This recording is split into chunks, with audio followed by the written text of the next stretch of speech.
Tala na samsamang mahigit 100,000 piso halaga ng iligal na droga sa ikinasang bypass operation sa Ordoneta City, Pangasinan. Police Staff Sergeant John Del Supremo, ibalita mo. Sa pagbibenta ng legal na droga. Naaresto ang sanggaping barangay tanod sa ikinasang bypass operation ng pinagsanib na pwersa ng pulisya at PDEA sa Ordoneta City, Pangasinan.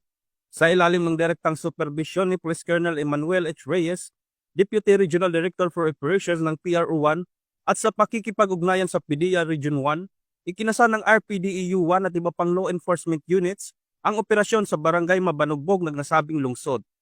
Nahuli sa operasyon ang suspect na kinilalang si alias Wasdak, 53 anyos, residente ng barangay Pinmaludpod at dating barangay Tanod. Nasamsam mula sa kanya ang 5 sachet ng hinihinalang shabu na may bigat na 15 gramo at nagkakahalaga ng 102,000 pesos. Kabilang din sa ebidensya ang mark money, budol money, isang cellphone, motorsiklo na walang plaka at iba pang drug paraphernalia.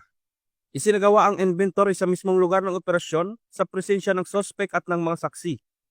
Matapos ang medical legal examination, dinala rin siya sa PNP Forensic Unit sa Lingayen para sa drug test at laboratory examination. Kasalukuyang nakakulong na ang suspect sa Ordoneta City Police Station at nahaharap sa kasong paglabag sa Section 5, 11 at 12 ng Republic Act 9165. Samantala, ang matagumpay na operasyon ay bahagi ng pinaigting na kampanya ng PNP laban sa illegal na droga, alinsunod sa 7-point agenda ni Acting Chief PNP, Police Lieutenant General Jose Melencio C. Nartatis Jr., partikular ang pagpapatuloy ng kampanya kontra illegal drugs, lost firearms at terorismo.